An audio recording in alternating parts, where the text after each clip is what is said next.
All right, let's get down to Fauci. Okay. Let's get down to facts and Fauci. Unbelievable appearance with Michael Smerconish, who's also a SiriusXM host, this weekend at his CNN job. He hosts a weekend show on CNN and got out there. And Smerconish, it was a thing of beauty. I'm sure you loved it too. Raised the Bret Stephens piece. He writes for the New York Times, a conservative who writes for the New York Times, about masks and how they don't work, and citing like a definitive study, like it's one of those massive mega studies, going after Fauci on the subject. And Fauci, I think on his heels, he tried to sort of, well, we'll play it for the audience. Here it is. Okay. Bret Stephens in the Times talked about Cochrane. Put that on the screen. The most rigorous and comprehensive analysis of scientific studies conducted on the efficacy of masks for reducing the spread of respiratory illness, including COVID-19, was published last month. Its conclusions, said Tom Jefferson, the Oxford epidemiologist who is the lead author, were unambiguous. There is just no evidence that masks, make any difference, he told the journalist Megyn Kelly, full stop. But wait, hold on. What about the N95 masks as opposed to the lower quality surgical or cloth masks? Makes no difference. None of it, he said. Well, what about the studies that initially persuaded policymakers to impose mask mandates? They were convinced by non-randomized studies, flawed observational studies. How do we get beyond that finding of that particular review? Yeah, but there are other studies, Michael, that show at an individual level for individual. When you're talking about the effect on the epidemic or the pandemic as a whole, the data are less strong. There you go. You see, that's the qualifier. And the guy who did that, who's the Cochrane lead author, his name is Tom Jefferson, responded to Fauci in an interview with journalist Megyn Kelly, who's posted on Substack, saying, so Fauci's saying masks work for individuals, but not at the population level? That doesn't make sense. He said there are other studies. What studies, says this guy Jefferson? He doesn't name them. So, conveniently, we cannot go and try to interpret them. But he explains, this guy Jefferson, that the entire point of the Cochrane review was to systemically sift through all available randomized data on physical interventions like masks and determine whether they were useful or were not. And the masks were not. There was no evidence, he said, that masks reduced transmission.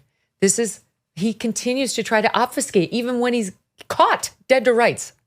I mean, I think most, or at least a lot of humans, tend to be defensive if they said one thing and then they're caught in that thing being wrong, particularly for something as contentious of an issue as masks. I forget, it's a couple of years ago at this point, but I wrote a large piece for New York Magazine and then another one for The Atlantic that were, I think, some of the first really major pieces in sort of mainstream publications that really looked at the evidence. What are we doing here? That's how we first fell in love with you here at the Megyn Kelly Show.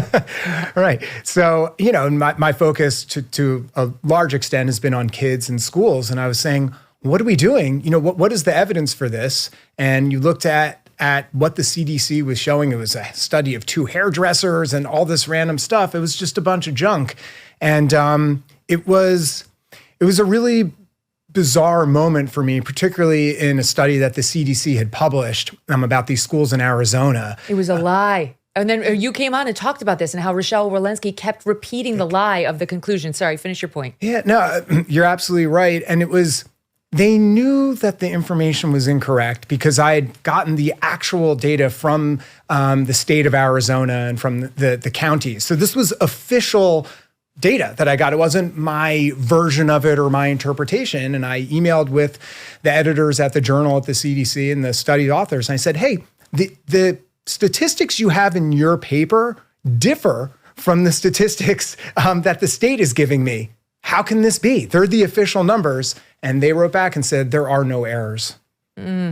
Right. We've been misrepresented. Yeah. So this is all very relevant because we're still angry about it, one. But two, it's ramping back up. They're doing it again, and the audience is probably seeing this more and more. Many people think it's intentional because we're going into an election year soon, and they need it. They need it to prop up Biden, who's considered too old by at least 72% of the American population, including 2/3 of Democrats, right? So we're starting to pay more attention. Just today, or yesterday it was, a school in Montgomery County, Maryland, brought back the mask mandate. We saw, Lionsgate, the big movie studio with mask mandates. And bit by bit, it's creep. It's creep. So, whether they work is going to become very relevant again. And you still have him lying.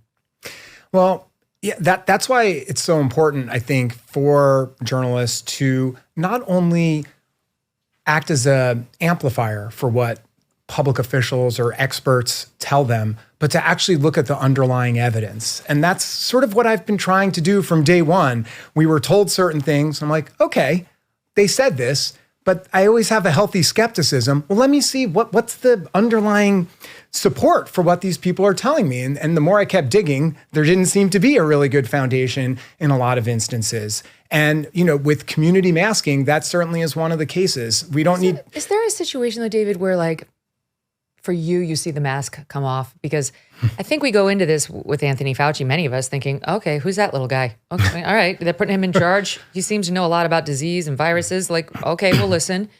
And then just the more things that he said that didn't make sense, the more your spidey senses are up. We have to mask outside? You can't be at the beach? Why?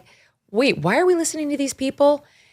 And so I just wonder for you as a journalist, because you're not some epidemiologist, it's not any easier for you to figure out the data behind these assertions than it is for anybody. Right. It just takes time and many phone calls to honest people who will steer you. Was there a moment where you realized these guys are misleading us? They are not to be trusted. It was definitely sort of this cascade of moments. And like I said, referring before when I was emailing I was convinced, once I remember emailing back and forth with my editor at The Atlantic, I'm like, well, obviously once I email once I send the editors at the Journal from the CDC, I got them, I was convinced. And I was astonished when I got the reply that there were no errors in the study. It was, this word gets overused a lot, but there was a degree of gaslighting. It was unreal. So that was probably, for me, that was my kind of moment where something within me, I felt just a sense of betrayal, actually. Most people, I think, have a healthy skepticism of big business, of the government in general, of all these large institutions of society. But somehow that skepticism seemed to vanish for a lot of people, and particularly, I think, for a lot of journalists when it came to the pandemic and when it came to what public health officials or experts were telling them. And one of the things that's interesting, because you were talking about Fauci with masks, is he's one person. And someone who is, a lab scientist, they have no expertise in understanding the effects of non-pharmaceutical interventions. But yet you have certain people an emergency room physician, or these other people who were constantly in the media who had no particular expertise in any of these matters at all. Yet they were, speaking about them on a regular basis. So we have to be careful about who we call, quote, an expert. Now, anyone should, of course, be allowed to speak about any topic. But again, I get back to this point. Show me the evidence. What happened time and again was you had people just saying things without actually showing the support. And as we all know, in the beginning of the pandemic, we were initially told, don't bother with masks. And then there was a span of a few weeks from the last time Fauci had said that publicly to when the advice did a 180 and changed completely.